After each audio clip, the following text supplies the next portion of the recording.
الحمد لله نحمده ونستعينه ونستغفره ونؤمن به ونتوكل عليه ونعوذ بالله من شرور أنفسنا ومن سيئات أعمالنا من يهده الله فلا مضل له ومن يضلله فلا هادي له ونشهد أن لا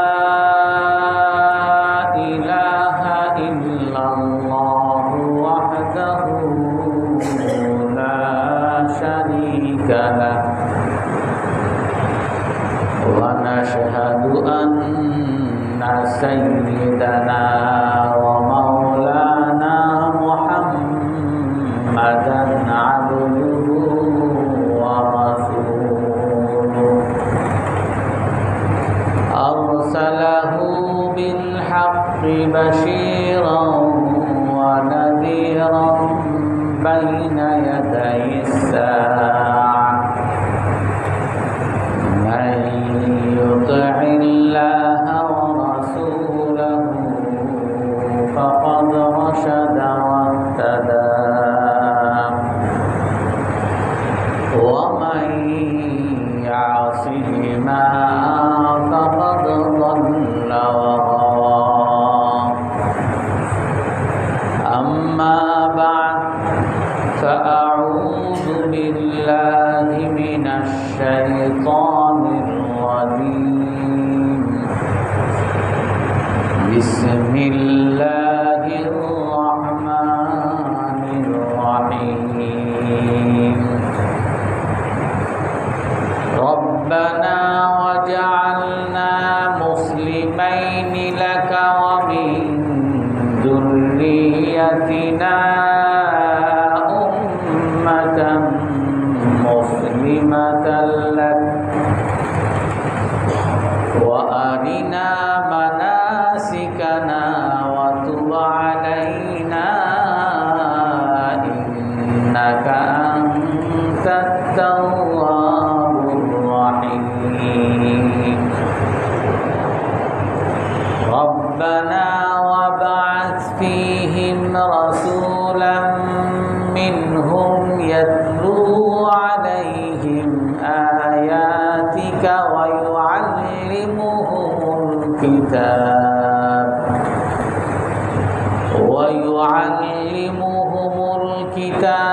والحكمة ويزكيهم إنك أنت العزيز الحكيم ومن يرغب عن ملة إبراهيم إلا من سفه نفسه ولقد اصطفيناه في الدنيا وإنه في الآخرة لمن الصالحين إذ قال له ربه أسلم قال أسلمت لرب العالمين صدق الله العظيم وقال النبي صلى الله عليه وسلم من وجد سعة أن يضحي فلم يضحي فلا يقربن مصلانا أو كما قال عليه الصلاة والسلام মুসল্লিয়ানে কেরাম, আজ আমরা কোরবানির উদ্দেশ্য মুসলমান হওয়া এই বিষয়ে আলোচনা করব।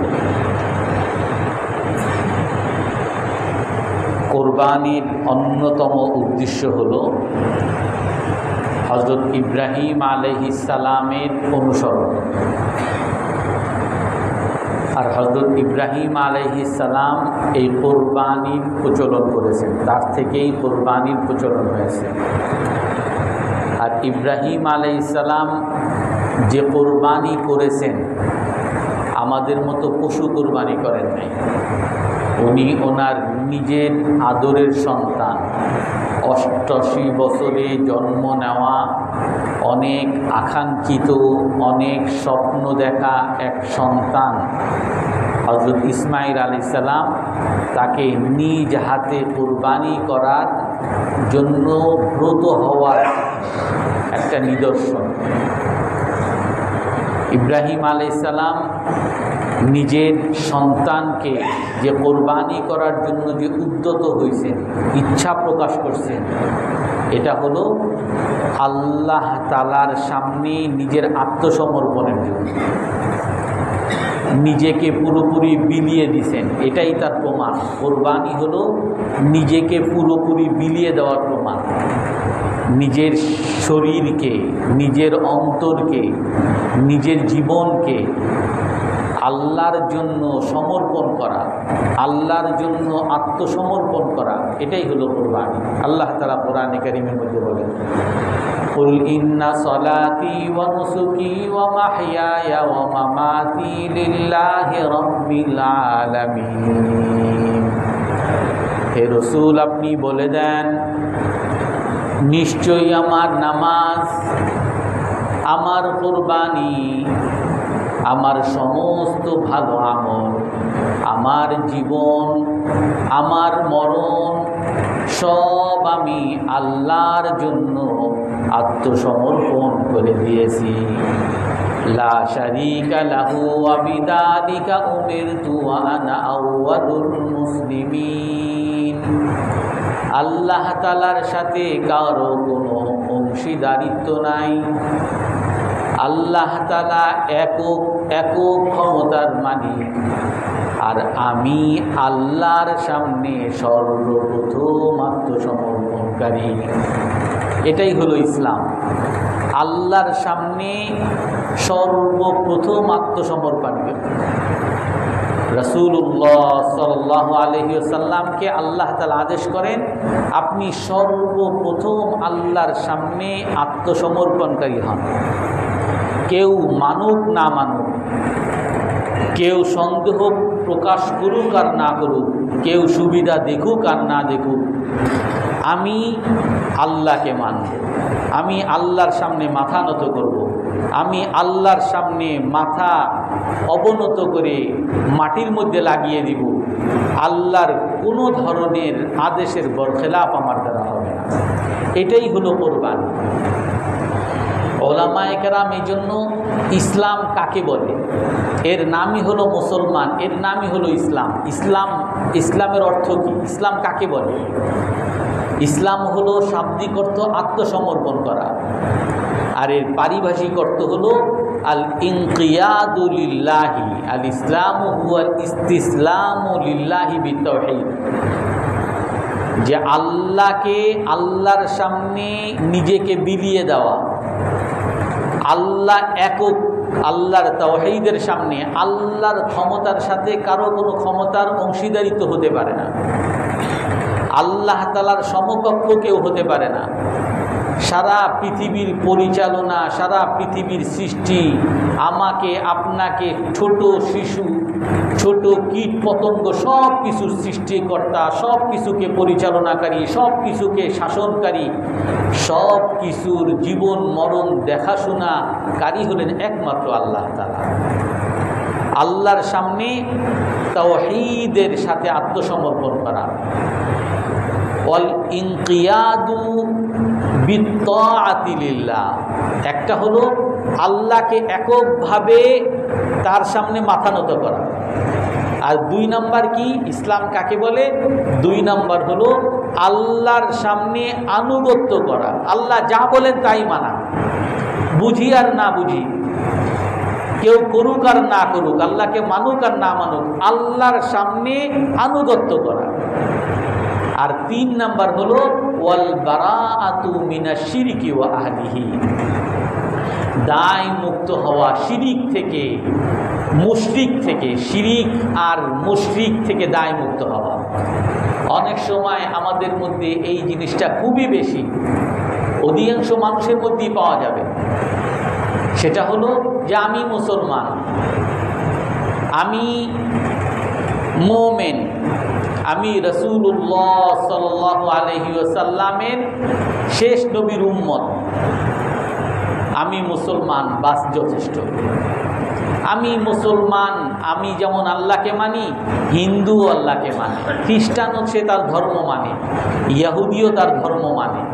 অর্থাৎ এমন একটা ভাব আমাদের মধ্যে তৈরি করা হয়, অসাম্প্রদায়িকের কথা বলে এমন একটা ভাব তৈরি করা হয় যে বাস আমি বাংলাদেশে আসি, আমি আমার ধর্ম পালন করব, অন্য মানুষ অন্য ধর্ম পালন করবে, সব ঠিক আছে।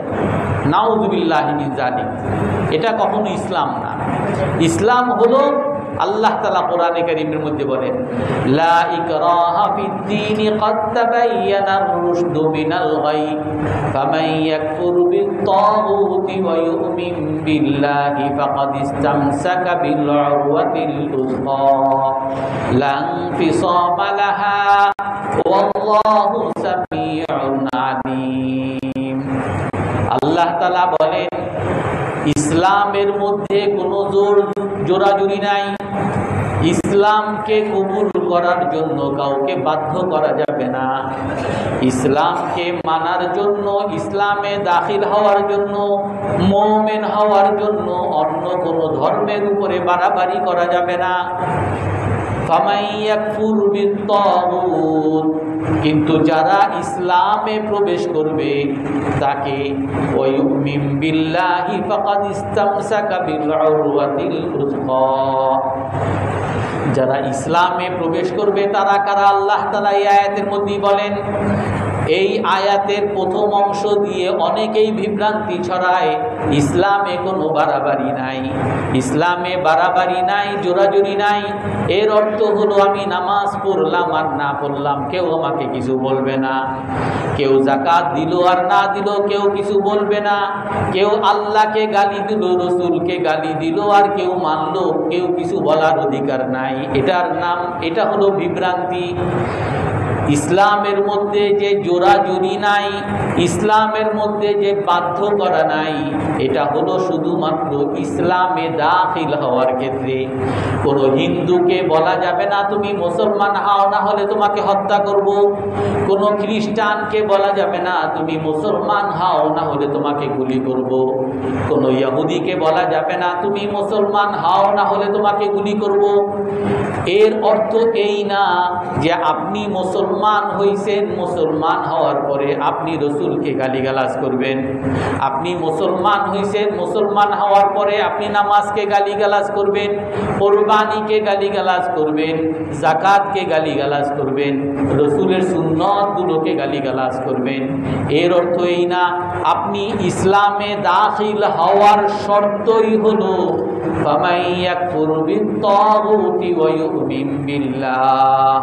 আল্লাহর উপরে বিশ্বাস আনতে হবে, আল্লাহকে মানতে হবে, আল্লাহর সামনে মাথা অবনত করতে হবে, আল্লাহর সামনে মাটিতে মাথা লুটিয়ে দিতে হবে। এতটুকুর নামই শুধু ইসলাম না, এতটুকুর নামই শুধু মুসলমান না, এর সাথে আরো এক অংশ আল্লাহ তাআলা বাড়িয়ে দিয়েছেন। আপনি আল্লাহকে মানার সাথে সাথে আল্লাহ ছাড়া যত মূর্তি আছে, আল্লাহ ছাড়া যত তাগুত আছে, বাতিল আছে, এগুলোকে আপনাকে অস্বীকার করতে হবে, এগুলো থেকে দায় মুক্ত হতে হবে। অর্থাৎ আমি মুসলমান হওয়ার শর্ত হলো আমি আল্লাহকে মানি। হিন্দুরা যে মূর্তি পূজা করে, এই মূর্তির সাথে আমার কোনো সম্পর্ক নাই, এগুলো বাতিল, এগুলো থেকে আমি দায় মুক্ত। খ্রিস্টানরা যে 3 খোদা মানে এগুলো থেকে দায় মুক্ত। আর এই খারাপ এই বাতিলের ঘৃণা অন্তরের মধ্যে তৈরি করতে হবে যে যারা মূর্তি পূজা করে এরা দুনিয়াতেও নষ্ট, আখেরাতেও নষ্ট। যারা ইহুদি হইছে, যারা আল্লাহর সাথে উযাইর আলাইহিস সালামকে শরীক করে, তারা দুনিয়াতে মুশরিক হয়ে তারা বাতিল হয়ে গেছে, আর আখেরাতে চির জাহান্নামী হয়ে গেছে। খ্রিস্টানরা আল্লাহর সাথে ঈসা আলাইহিস সালামকে খোদা মেনে তারা আখেরাতের মধ্যে চিরস্থায়ী জাহান্নামী হয়ে গেছে, আর দুনিয়াতেও তারা ক্ষতিগ্রস্ত হয়ে গেছে। একমাত্র সফল একমাত্র সার্থক হলো ওই মুসলমান যে আল্লাহকে এক আল্লাহ স্বীকার করেছে, আল্লাহর সাথে সমস্ত শিরিকগুলোকে অস্বীকার করেছে। এর নামই হলো ইসলাম। আল্লাহ তাআলা বলেন, ফামান ইয়াকফুর বিত-তাগুতি ওয়া ইউমিন বিল্লাহি ফাকাদ ইসতামসাকা বিল উরওয়াতিল উসফা। যে তাগুতকে, মূর্তিগুলোকে, আল্লাহ সারা যত মূর্তি আছে, আল্লাহর বিধান দেওয়া সারা যত বিধান আছে, এই সবগুলোকে যে অস্বীকার করলো, ওয়ায়ুমিন বিল্লাহ, আর এক আল্লাহর উপরে যে ঈমান আনলো, ফাকাদ ইসতামসাকা বিল উরওয়াতিল উসফা, সেই একমাত্র কঠিন শক্ত ঘাটি ধরে আছে আল্লাহর কাছে পৌঁছার জন্য। সে শক্ত ঘাটি ধরে আছে, লাম ফিসাম আলাহা। সে যদি এই ঘাটি ধরে রাখতে পারে, এই আংটা যদি ধরে রাখতে পারে, সর্বদা তার অন্তরের মধ্যে এক আল্লাহর উপর ঈমান থাকে, আর সর্বদা তার অন্তরের মধ্যে সমস্ত শিরিক, সমস্ত কুফরের প্রতি বিদ্বেষ, এর প্রতি দায় মুক্তি, এগুলোর দল থেকে আলাদা হওয়া, এটা যদি অন্তরের মধ্যে থাকে, লান ফিসাম আলাহা, সে কখনো হক থেকে আলাদা হবে না। আল্লাহু হুয়াস সামিউল আলিম। এই জন্য ইসলাম কাকে বলে? 3টা বিষয়ের নাম হলো ইসলাম। একটা হলো আল্লাহর সামনে মাথা নত করা, দ্বিতীয় নাম্বার হলো আল্লাহর আদেশের সামনে মাথা নত করা, আর 3 নাম্বার হলো শিরিক থেকে, শিরিক যারা করে মুশরিক থেকে, এদের থেকে আলাদা হয়ে যাওয়া। এই 3টা বিষয় সমন্বিত হলে, এই 3টা বিষয় থাকলেই একমাত্র মুসলমান। কেউ আল্লাহকে মানে, কালিমা পড়ছে লা ইলাহা ইল্লাল্লাহ, কিন্তু সে নামাজ পড়ে না, সে যাকাত দেয় না, সে ঘুষ ছাড়ে না, সে সুদ ছাড়ে না, সে মিথ্যা ছাড়ে না, সে ধোঁকাবাজি ছাড়ে না, সে কুরবানি দেয় না। যদি এইরকম হয়, আল্লাহকে একক হিসাবে মানছে, বিশ্বাস করছে, কিন্তু আল্লাহর আদেশ মানে না, সে মুসলমান না। মুসলমান হতে হলে আল্লাহকে অন্তরে যেমন বিশ্বাস করব, এইভাবে প্রতিটা আদেশ নিষেধকে অকপটে মেনে নিতে হবে, মাথা নত করে দিতে হবে। কখনো এই কথা বলা যাবে না যে এই যুগে দাড়ি তো আর চলে না, এই যুগে টুপি তো আর চলে না, এই যুগে পর্দা তো আর চলে না। রসুলের যুগে রসুল একটা করছেন, কিন্তু এখন হলো আধুনিক যুগ, এই যুগে পর্দা করে, বোরকা পরে মুখ ঢেকে চলা সম্ভব না। যখনই এই ধরনের কারো মধ্যে এই সন্দেহ আসবে, সে আর মুসলমান থাকবে না, মুমিনই থাকবে না। এই জন্য মুসলমান হতে হলে আল্লাহর সামনে মাথা নত করা, আল্লাহর আদেশের সামনে মাথা নত করা, আর 3 নাম্বার হলো আল বারাআতু আনি শিরকি ওয়া আহলিহি, শিরিক থেকে, মুশরিকদের থেকে আলাদা হয়ে যাওয়া। আপনি মুসলমান, আপনি কখনো মন্দিরে যাইতে পারেন না। আপনি মুসলমান, আপনি কখনো হিন্দুদের অনুষ্ঠানে অংশগ্রহণ করতে পারেন না। আপনি যখনই ওই মূর্তির অনুষ্ঠানে অংশগ্রহণ করবেন, আপনি আর মুসলমান নেই। এটা আমি বানিয়ে বলতেছি না, কোরআনে কারীমের মধ্যে আল্লাহ তাআলা হাজারো আয়াত বলেছেন। আমি ইব্রাহিম আলাইহিস সালামের আয়াত শুধু বলি। ইব্রাহিম আলাইহিস সালামের আয়াত আল্লাহ তাআলা বলেন, قد كانت لكم أسوة حسنة في إبراهيم والذين معه তোমাদের জন্য ইব্রাহিম আলাইহিস সালাম এবং ইব্রাহিম আলাইহিস সালামের সঙ্গে যারা ছিল এদের মধ্যে উত্তম আদর্শ আছে। ইব্রাহিম আলাইহিস সালাম কি করেছেন, কি আদর্শ আমাদের জন্য রাখছেন? পরের অংশে আল্লাহ তাআলা বলেন, ইদ ক্বালু লিকাওমিহিম ইন্না বুরাআউ মিনকুম ওয়া মিম্মা তা'বুদুনা মিন দুনিল্লাহ। ইব্রাহিম আলাইহিস সালাম তার জাতিকে ঘোষণা করেন, হে আমার জাতি, তোমরা আল্লাহ ছাড়া যেই মূর্তিগুলার পূজা করো আমি এগুলো থেকে আলাদা। তোমরা যেহেতু মূর্তি পূজক এই জন্য তোমাদের থেকেও আলাদা। ইন্নী বুরাআউ মিনকুম ওয়া মিম্মা তা'বুদুনা মিন দুনিল্লাহ। আমি তোমাদের সাথে নাই, আমি তোমাদের মূর্তির সাথে নাই। তোমরা যেহেতু মূর্তির অনুষ্ঠান করো এই জন্য আমি তোমাদের আশেপাশেও নাই। একই কথা রাসূলুল্লাহ সাল্লাল্লাহু আলাইহি ওয়াসাল্লাম বলতেন, হে আবু জেহেল, হে আবু লাহাব, ও আমার চাচারা, আপনারা আমার আত্মীয় হতে পারেন কিন্তু আপনারা যেহেতু মূর্তি পূজা করেন এই জন্য আমি আপনাদের সাথে নাই, আমি আপনাদের মূর্তির সাথেও নাই। এই মূর্তি ভাঙ্গার জন্যই আল্লাহ তাআলা আমাকে দুনিয়াতে পাঠাইছেন। তখনই আবু জেহেল, আবু লাহাব রসুলকে মারতে আসতেন, অনেকবার রসুলকে আঘাত করেছেন। আর আঘাত করছেন কি দোষে? বলে যে, হে মুহাম্মদ, তুমি আমাদের মধ্যে বিভক্তি সৃষ্টি করতেছো, তুমি আমাদের বাবা ছেলের মধ্যে আলাদা করতেছো, তুমি মূর্তি পূজা করা আর না করা বলে দুই দল করে ফেলছো। যারা মূর্তি পূজা করে তাদেরকে এক দল বানিয়ে ফেলছো, আর তার ছেলে মূর্তি পূজা করে না, মুসলমান হয়েছে, তাকে আলাদা বানিয়ে ফেলছো। তুমি স্ত্রী আর স্বামীর মধ্যে আলাদা করে ফেলছো, স্ত্রী মূর্তি পূজা করে না, মুসলমান হয়েছে, তাকে আলাদা করে ফেলছো। স্বামী মূর্তি পূজা করে আর সে মুশরিক রয়েছে, তাকে এই স্ত্রী থেকে আলাদা করে ফেলছো। যেমন আমাদের মধ্যে বলা হয় যে আপনারা শুধু দলাদলি করেন, আপনারা শুধু বিভক্তি করেন। বাংলাদেশের নাগরিক সবাই নাগরিক, হিন্দুরাও নাগরিক, খ্রিস্টানরাও নাগরিক, তো তাদেরকে কেন আলাদা রাখবেন? তারা কেন আপনাদের সাথে থাকবে না? আমরা বলি যে আমরা মানব হিসাবে, মানবতাবাদ হিসাবে আমাদের মতো ইসলামের মতো মানবতাবাদ প্রদর্শনের কেউ নাই। যদি কোনো হিন্দু খ্রিস্টান কেউ যদি কোনো বিপদে পড়ে তার পাশে দাঁড়াবো, কিন্তু হিন্দু যেহেতু মূর্তি পূজা করে এই জন্য আমার তার সাথে সম্পর্ক থাকবে না, আমার তার সাথে কোনো বন্ধুত্ব থাকবে না। হিন্দুরা যেহেতু মূর্তি পূজা করে, মূর্তিকে বড় মনে করে, তারা যেহেতু ইসলামকে সঠিক মনে করে না, তো আমার তার সাথে উঠা বসা থাকতে পারবে না।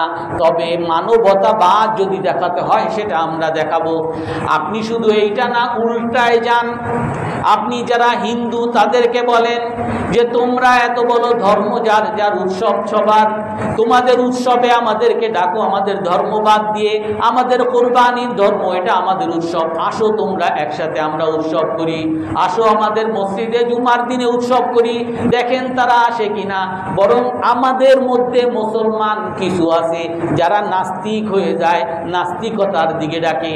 কোনো হিন্দুকে দেখবেন না যে তারা বলবে, 2-3 দিন আগে একজনকে দেখলাম, একজনে বলছে যে ঢাকা ইউনিভার্সিটিতে ছিল, ওকুর রব্বি জিদনি ইলমা, মনোগ্রামে লেখা ছিল, হে আমাদের পালনকর্তা আমাদের জ্ঞান বাড়িয়ে দেন।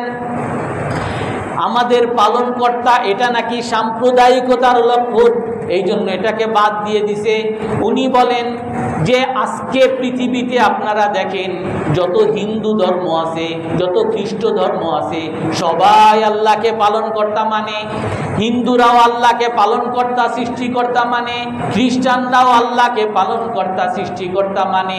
আর হিন্দুরা কখনো বলে না যে আমরা ধর্ম থেকে বের হয়ে যাব, খ্রিস্টানরাও কখনো বলে না আমরা ধর্ম থেকে বের হয়ে যাব।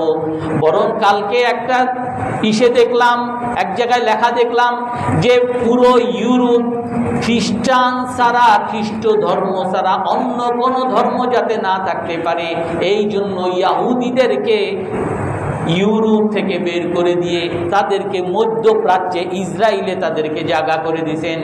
এর মূল উদ্দেশ্য হলো ইউরোপে একমাত্র যদি ধর্ম চলে খ্রিস্ট ধর্ম চলবে। যেভাবে ইন্ডিয়ার মধ্যে ওইখানে তাদের যে স্লোগান, ইন্ডিয়া হলো হিন্দুদের জায়গা, এই ইন্ডিয়ার মধ্যে মুসলমানদের জায়গা থাকবে না। সকল মুসলমান যদি কারো নাগরিকত্ব লাগে অন্য দেশে পাবে, মুসলমান দেশে যাবে, কিন্তু হিন্দু দেশে শুধু হিন্দুদেরকেই নাগরিকত্ব দেওয়া হবে। অর্থাৎ প্রতিটা ধর্ম তারা পালনকর্তা হিসাবে আল্লাহকে মানে, প্রতিটা ধর্ম তার ধর্মের প্রতি আনুগত্য আছে। আর আমাদের বাংলাদেশের মধ্যেই, আমাদের মুসলমানদের মধ্যেই কিছু নাস্তিক আছে, তার গায়ে আগুন ধরে যখন সে শুনে হে আমার পালনকর্তা আমার জ্ঞান বাড়িয়ে দাও। আর পালনকর্তা ইহুদিরাও মানে, খ্রিস্টানরাও মানে, হিন্দুরাও মানে। যদি সবাই যদি মানে সাম্প্রদায়িকতা কেমনে হইল? আর তোমাকে এই কোরআনের আয়াতকে বাদ দিতে হবে যে সাম্প্রদায়িকতার চিহ্নগুলোকে মূলোৎপাটন করতে হবে। এগুলো হলো নাস্তিকতা। এই জন্য বাংলাদেশের মধ্যে অনেক মানুষ আমাদেরকে নাস্তিক বানাতে চায়, যে আমাদেরকে ধর্ম থেকে উঠিয়ে, আল্লাহ থেকে উঠিয়ে, রসুল থেকে উঠিয়ে, রসুলের সুন্নত থেকে আলাদা করে আমাদেরকে না ইহুদি বানাবে, না খ্রিস্টান বানাবে, না হিন্দু বানাবে। আমরা নাস্তিক হয়ে যাব, যেটা হলো জায়নবাদীদের কাজ। আপনারা সবাই জানেন, আমি আগে অনেক আলোচনা করেছি, ইহুদিদের মধ্যে ইহুদিদের সমর্থক একটা গোষ্ঠী তারাই তৈরি করছে, তাদেরকে জায়নবাদী বলা হয়। এই জায়নবাদীদের মূল এজেন্ডা, মূল কাজ হলো এরা সকল ধর্ম থেকে মানুষকে তাদের ধর্ম থেকে বের করে এনে তাদেরকে ইহুদি বানাবে না, বরং এদেরকে নাস্তিক বানাবে আর এদেরকে ইহুদিদের সমর্থক বানাবে। আজ সারা পৃথিবীতে যত কোকা-কোলা বলেন, পেপসি বলেন, ফান্টা বলেন, ইউনিলিভারের যত ধরনের প্রোডাক্ট আছে, এই সকল প্রোডাক্টগুলোর অধিকাংশ মালিক হলো এই জায়নবাদ। অর্থাৎ এরা ইহুদি না, ইহুদিদের সমর্থনে তারা কাজ করে, ইহুদিদের যাতে উপকার হয় এই জন্য তারা কাজ করে। তো এই জন্য আমাদের সকলকে মাথায় রাখতে হবে, আমাদেরকে মুসলমান হতে হবে। হযরত ইব্রাহিম আলাইহিস সালাম আল্লাহর কাছে দোয়া করেন, রব্বানা ওয়াজআলনা মুসলিমাইনি লাকা ওয়া মিন যুররিয়াতিনা উম্মাতাম মুসলিমাতাল লাক। হে আল্লাহ, ইব্রাহিম আলাইহিস সালাম আল্লাহর কাছে দোয়া করেন। কখন দোয়া করছেন এটা? যখন ইব্রাহিম আলাইহিস সালাম তার ছেলে ইসমাইল আলাইহিস সালামকে নিয়ে বাইতুল্লাহ নির্মাণ করেছেন। ওয়া ইয ইয়ারফাউ ইব্রাহিমুল কওয়াইদা আল বাইতা ওয়া ইসমাঈল। ইব্রাহিম আলাইহিস সালাম আর ইসমাইল আলাইহিস সালাম মিলে বাইতুল্লাহ স্তম্ভগুলোকে যখন উঁচু করেছে, বাইতুল্লাহ যখন বানিয়েছে, তখন ভালো কাজ একটা করেছে, আল্লাহর কাছে দোয়া করতেছে, রব্বানা তাকাব্বাল মিন্না, হে আল্লাহ এই ভালো কাজটা আপনি কবুল করেন। তারপরে কি বলেন? রব্বানা ওয়াজআলনা মুসলিমাইনি লাকা, হে আল্লাহ আমাকে আর আমার ছেলে ইসমাইলকে আপনার সামনে মুসলমান বানিয়ে দেন, আপনার সামনে আত্মসমর্পণকারী বানিয়ে দেন। শুধু নিজের জন্য দোয়া করেন নাই, আমাদের জন্য দোয়া করেছেন। ওয়া মিন যুররিয়াতিনা উম্মাতাম মুসলিমাতাল লাক। ইব্রাহিম আলাইহিস সালাম বলেন, হে আল্লাহ আমার বংশধরদের মধ্যে আপনি মুসলমান একটা জাতি বানিয়ে দেন। ইব্রাহিম আলাইহিস সালাম আমাদের জন্য দোয়া করেছেন আমরা যাতে মুসলমান হই। আর এই দোয়াটা আমাদের জন্য এখন বেশি কর্তব্য, অধিক মাত্রায় কর্তব্য হয়ে গেছে। আমরা সবাই নামে মুসলমান, সবাই আমরা মুসলমান হিসাবে দাবি করি, কিন্তু আমার মধ্যে একটু রিভাইজ করা দরকার, দেখা দরকার যে আমার মধ্যে ইসলাম মুসলমান হওয়ার যে শর্তগুলো, এই শর্তগুলো কি পাওয়া যাচ্ছে কিনা, আমি আল্লাহকে একক ক্ষমতার মালিক হিসাবে মানি কিনা, আমি আল্লাহর সকল আদেশের সামনে মাথা নত করি কিনা, আমি শিরিক এবং মুশরিক থেকে, ইসলাম বিরোধী সকল শত্রু থেকে আলাদা হয়েছি কিনা, আমার নিজের মধ্যে দেখা দরকার। এই তিনটার কোনো একটার মধ্যে যদি আমার সমস্যা থাকে, আমি মুসলমান না। এই জন্য আল্লাহর কাছে দোয়াও করা দরকার, হে আল্লাহ রব্বানা ওয়াজআলনা মুসলিমাইন, হে আল্লাহ দয়া করে মুসলমান বানিয়ে দেন, হে আল্লাহ আমার বংশধরের মধ্যে আপনি মুসলমান বানিয়ে দেন। আল্লাহ তাআলা এই আয়াতের পরে বলেন, وَمَن يَرْغَبُ عَن مِّلَّةِ إِبْرَاهِيمَ إِلَّا مَن سَفِهَ نَفْسَهُ وَلَقَدِ اصْطَفَيْنَاهُ فِي الدُّنْيَا وَإِنَّهُ فِي الْآخِرَةِ لَمِنَ الصَّالِحِينَ। মুসলমান হওয়া এটা ইব্রাহিম আলাইহিস সালামের ধর্ম, ইসলাম ইব্রাহিম আলাইহিস সালামের ধর্ম। এবং ইব্রাহিম আলাইহিস সালাম হুয়া সাম্মাকুমুল মুসলিমিন, আল্লাহ তাআলা অন্য আয়াতে বলেন মিল্লাতা আবিকুম ইব্রাহিম হুয়া সাম্মাকুমুল মুসলিমিন, তোমাদের পিতা ইব্রাহিম আলাইহিস সালামের ধর্মের অনুসরণ করো। আর উনি তোমাদেরকে ইব্রাহিম আলাইহিস সালামের অনুসারীদের কি নাম দিয়েছে? হুয়া সাম্মাকুমুল মুসলিমিন, তোমাদেরকে মুসলমান নাম দিয়েছে। তো ইসলাম, ইব্রাহিম আলাইহিস সালামের ধর্মের নাম হলো মুসলমান, ইসলাম। শুধু ইব্রাহিম আলাইহিস সালাম না, সকল নবীদের কোরআনে কারীমের অনেক আয়াত আছে, আমি শুধু আয়াতগুলোর অর্থ করি। أم كنتم شهداء إذ حضر يعقوب الموت إذ قال لبنيه ما تعبدون من بعدي قالوا نعبد إلهك وإله آبائك إبراهيم وإسماعيل وإسحاق إلها واحدا ونحن له مسلمون। আল্লাহ তাআলা এই আয়াতে বলেন ইব্রাহিম আলাইহিস সালামের বংশের মধ্যে ইয়াকুব আলাইহিস সালাম, ইসহাক আলাইহিস সালামের ছেলে ইয়াকুব আলাইহিস সালাম, ওনার কথা বলেন। ওনার যখন মৃত্যু আসছে, উনি ওনার সকল ছেলেদেরকে একত্রিত করছেন, একত্রিত করে তাদেরকে বলেন মা তা'বুদুনা মিন বাদি, আমি মারা যাওয়ার পরে তোমরা কার ইবাদত করবা?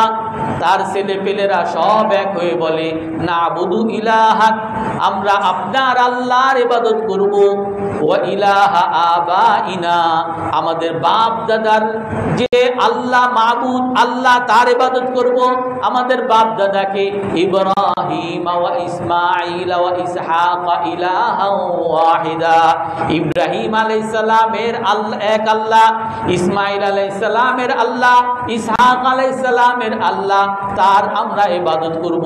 ওয়া নাহনু লাহু মুসলিমুন, তারা সবাই বলে আমরা মুসলমান হব।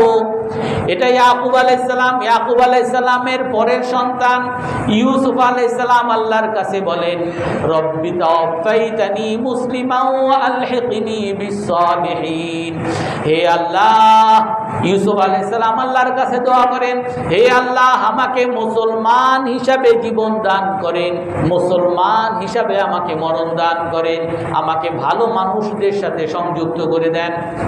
ইউসুফ আলাইহিস সালামের পরে মুসা আলাইহিস সালাম, উনি ওনার জাতিকে বলেন ওয়াকালা মুসা ইয়া কওমি ইন কুনতুম আমানতুম বিল্লাহি ফাআলাইহি তাওয়াক্কালু ইন কুনতুম মুসলিমিন। মুসা আলাইহিস সালাম বলেন তার জাতিকে, হে জাতি, ইন কুনতুম আমানতুম বিল্লাহ, যদি তোমরা আল্লাহর উপর ঈমান এনে থাকো, ফালাইহি তাওয়াক্কালু, তাহলে আল্লাহর উপরই ভরসা করো, ইন কুনতুম মুসলিমিন, যদি তোমরা মুসলমান হয়ে থাকো। এই মুসা আলাইহিস সালামের জাতি তারা আল্লাহর কাছে বলেন ওয়ামা তানকিমু মিন্না ইল্লা আন আমান্না বিআয়াতি রাব্বিনা লাম্মা জাআতনা রব্বানা আফরিগ আলাইনা সাবরান ওয়া তাওয়াফফানা মুসলিমিন।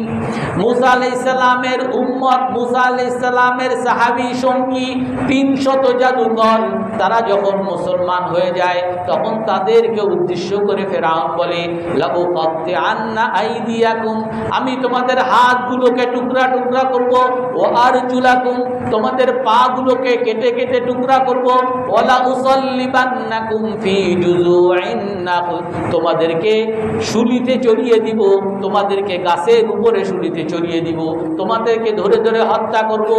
এই কথা যখন ফেরাউন এই 300 জাদুকরদেরকে বলে, তাদের ওই ফেরাউনের মুখের উপরে বলে, ওমা তানকিমু মিন্না, হে ফেরাউন, তুমি আমাদেরকে মারতে চাও, তুমি আমাদেরকে টুকরা টুকরা করতে চাও, তুমি আমাদেরকে শুলিতে চড়াইতে চাও, আমাদের দোষ কি?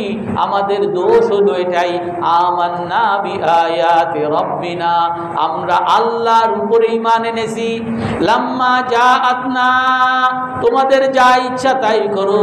আল্লাহর কাছে তারা দোয়া করে, রব্বানা আফরিগ আলাইনা সবরা, হে আল্লাহ, এই ফিরআউনের জালিমের জুলুম আমাদের উপরে আসতেছে, দয়া করে এই জুলুমের উপরে অটল থাকার তৌফিক দান করেন।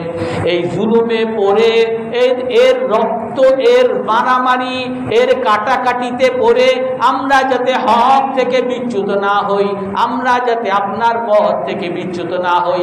আফরিগ আলাইনা সবরা, আমাদেরকে অটল রাখেন, আমাদেরকে সবর করার তৌফিক দেন। ওয়া তাওয়াফানা মুসলিমিন, আর মুসলমান হিসাবে জীবন দান করেন, মুসলমান হিসাবে মরণ দান করেন।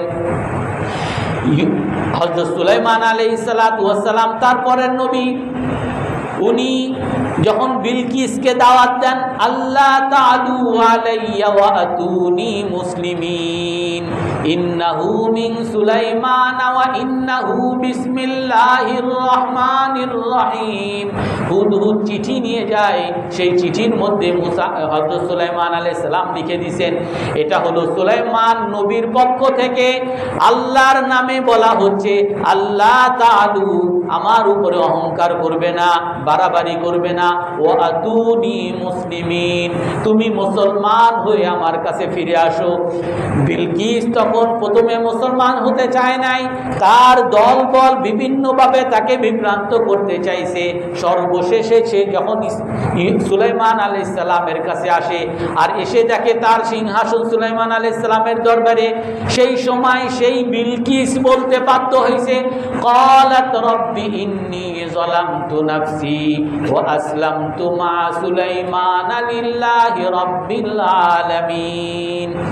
হে আল্লাহ, আমি অন্যায় করেছি, আমি নিজের উপরে অনেক অন্যায় করেছি, আমি সুলাইমান আলাইহিস সালামের বিরোধিতা করে তার সাথে যুদ্ধ করতে চেয়ে, তার দাওয়াতকে কবুল করতে না চেয়ে আমি বড় অন্যায় করেছি।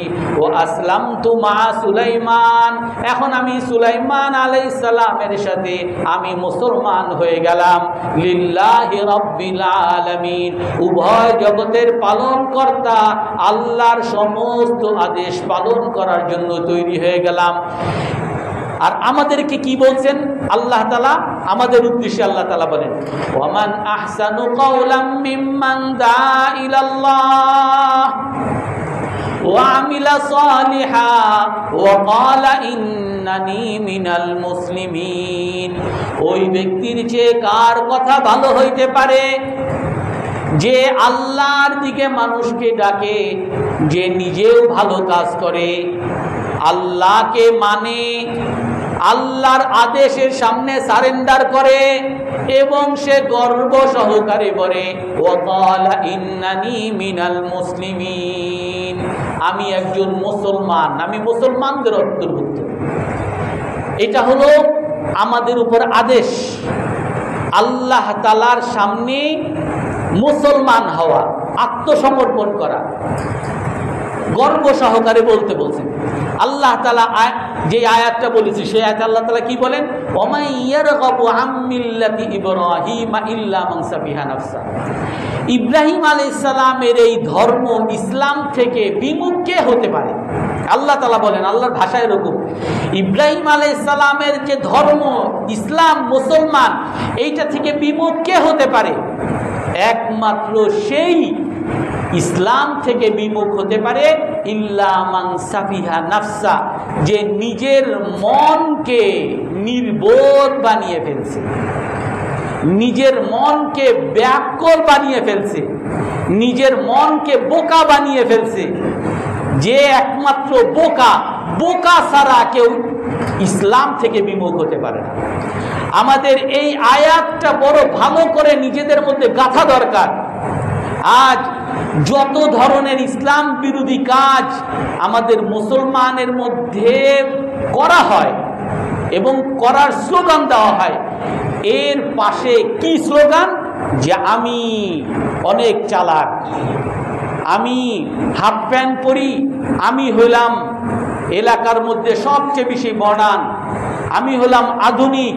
আর এই যারা যারা পায়জামা পরে, যারা যারা পাঞ্জাবি পরে, এরা হলো সব ব্যাকডেটেড, এরা হলো সব গ্রাম্যা। আমি ল্যাংটা হয়ে ছোট গেঞ্জি আর প্যান্ট পরে আমি রাস্তায় হাঁটি, আমি হলাম সবচেয়ে আধুনিক।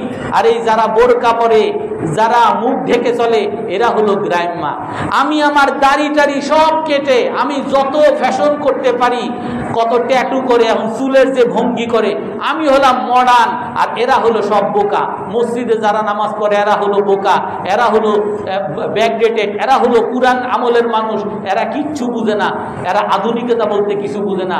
আমাদের মা বোনদেরকে এখন শেখানো হয় যে আপনারা এখনো কেন স্বামীর কথা মানেন, আমাদের মতো আধুনিক হন, আর নিজে ক্ষমতাবান হন, নিজে চাকরি করেন, নিজে ব্যবসায়ী হন, তাহলে আপনার স্বামীর কথা মানতে হবে না, স্বামীর তালা ভাঙতে পারবেন, আপনি নিজে স্বাধীন হইতে পারবেন, নিজে উন্মুক্ত হতে পারবেন।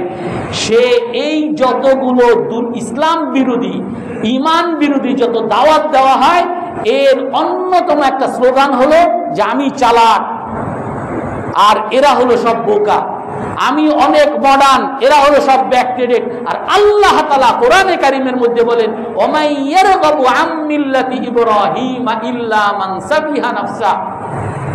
ইব্রাহিম আলাইহিস সালামের ধর্ম, ইসলাম থেকে, মুসলমান থেকে একমাত্র তারাই বিমুখ হতে পারে যারা নিজেদেরকে বোকা বানিয়ে ফেলছে। নিজেরা এরাই হলো সবচেয়ে বড় বোকা। এই বোকারাই দেখে আধুনিক হওয়ার জন্য সে জ্ঞান প্যান্ট শার্ট গেঞ্জি পরে বিয়ে করতে চায় না।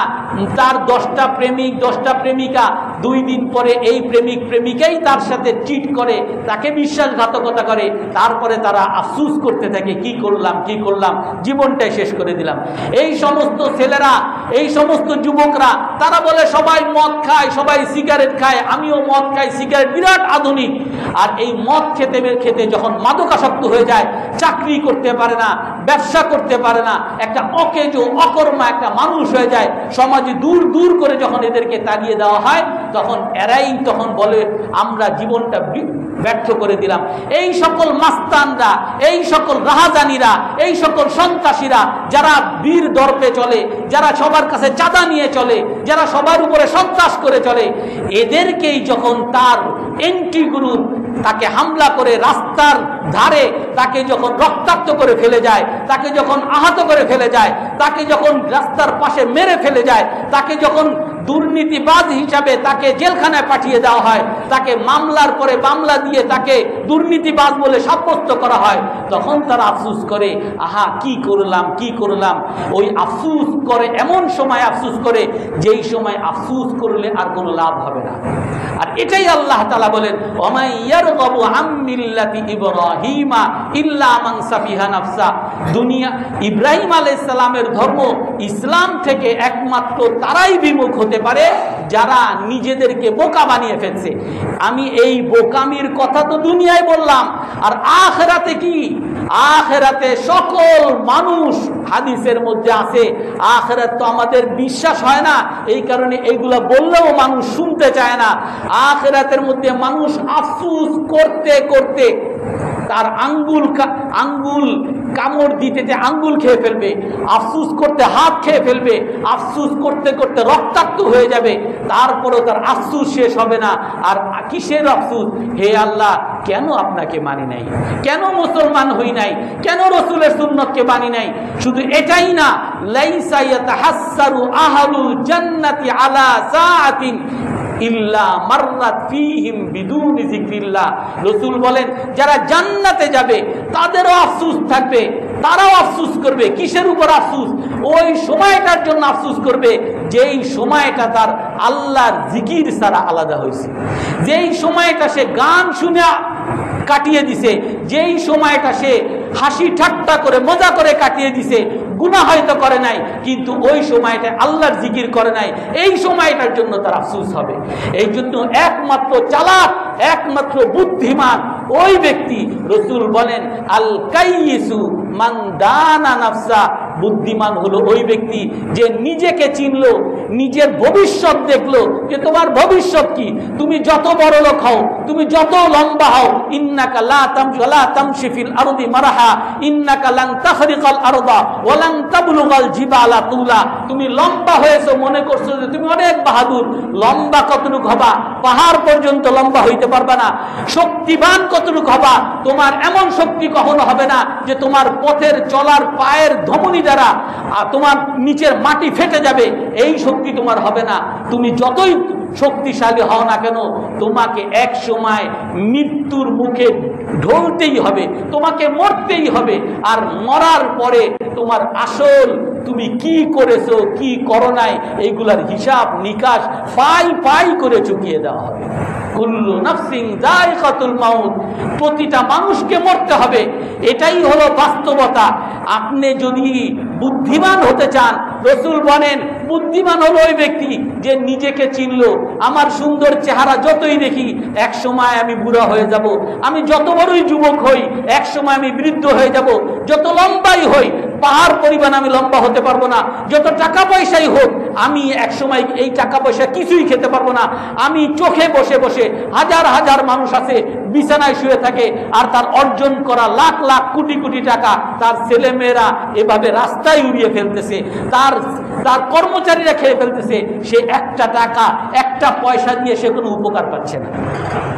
এই জন্য নিজেকে চিনা, বুদ্ধিমান হলো ওই ব্যক্তি যে নিজেকে চিনলো।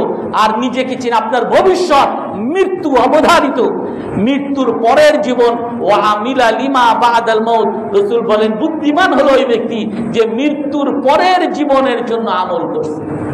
আমি দুনিয়াতে আমল করতেছি, আমার ক্যারিয়ার লাগবে, এই জন্য আমাকে এসএসসি এইচএসসি তারপরে ব্যাচেলার তারপরে এমএসসি তারপর আমাকে পিএইচডি করতে হবে। যতই আপনি করেন, আপনি এইগুলো দ্বারা আপনার মৃত্যুর পরে কোনোই কাজে আসবে না। এইগুলো দ্বারা দুনিয়াতে আপনি যত বড়ই চাকরি করেন, এই চাকরি দিয়ে আপনার এই 2 প্লেট ভাত খাওয়ার চেয়ে বেশি খাইতে পারবেন না। এটাই হলো বাস্তবতা। এই জন্য সেই বাস্তবতা মাথায় যদি আমরা ঢুকাতে পারি, আমার সামনের ভবিষ্যৎ হলো মৃত্যু, আর মৃত্যুর পরের জীবনের জন্য যারা কাজ করতে পারবে তারাই হলো বুদ্ধিমান। এই জন্য আমরা সবাই মুসলমান হওয়ার চেষ্টা করবো তো ইনশাআল্লাহ। মুসলমান হওয়ার একটা সবচেয়ে বড় আলামত আমি আপনাদেরকে বলি, নিজের মধ্যে একটা অনুধাবন রাখতে হবে। আমাদের মধ্যে অনেক সময় অনেক হাসি ঠাট্টা খেলাধুলা করতে ইচ্ছা করে, কিন্তু যখনই মনে হয় যে আমি এইটা যদি করি মানুষ বলবে দেখো হুজুররা সবাই এরকম খারাপ হয়, এমনি হুজুরদের দোষ, হুজুররা সবাই খারাপ হয়, তো হুজুরদের দোষ আমার কারণে ইসলামের দোষ হবে, আমি সেটা করব না। আপনি একজন মুসলমান, আপনি যখন চুরি করবেন, আপনি যখন রাহাজানি করবেন, আপনি যখন ঘুষ খাবেন, আপনি যখন মানুষের সাথে ধোঁকাবাজি করবেন, আপনি যখন সুদ খাবেন, আপনার পাশের হিন্দু লোক সে আপনাকে দেখিয়ে বলবে মুসলমানরা হলো এরকম চোর হয়, মুসলমানরা এরকম দুর্নীতিবাজ হয়, মুসলমান ধর্মটাই খারাপ, মুসলমান যারাই হয় তারাই এরকম ঘুষখোর হয়, আমরা হিন্দুরা অনেক ভালো। অনেক হিন্দুদের কাছ থেকে এই কথা আমাদেরকে শুনতে হয়েছে, আপনারাও শুনছেন, আমিও শুনছি যে মুসলমান দোকান থেকে আমরা কিনি না, মুসলমান দোকানে গেলে তারা দুধের সাথে পানি বেশি মিশায়, আর হিন্দুরা কখনো পানি মিশায় না। মিষ্টির দোকানে গেলে যদি আপনি আমাদের হিন্দু ধর্মের দোকান থেকে মিষ্টি কিনেন, খাঁটি মিষ্টি পাবেন, আর মুসলমান দোকানে যাবেন সব ভেজাল মিষ্টি পাবেন। এই মুসলমানদের আমার কারণে ইসলামের দোষ হবে, মুসলমানের দোষ হবে, এমন কোন কাজ করা কি আমাদের জন্য ঠিক? এই জন্য আমরা সবাই মুসলমানের দোষ হয়, ইসলামের দোষ হয় এমন সকল কাজ থেকে আমরা সবাই বিরত থাকবো তো ইনশাআল্লাহ। আল্লাহ তাআলা আমাদের সবাইকে তৌফিক দান করেন।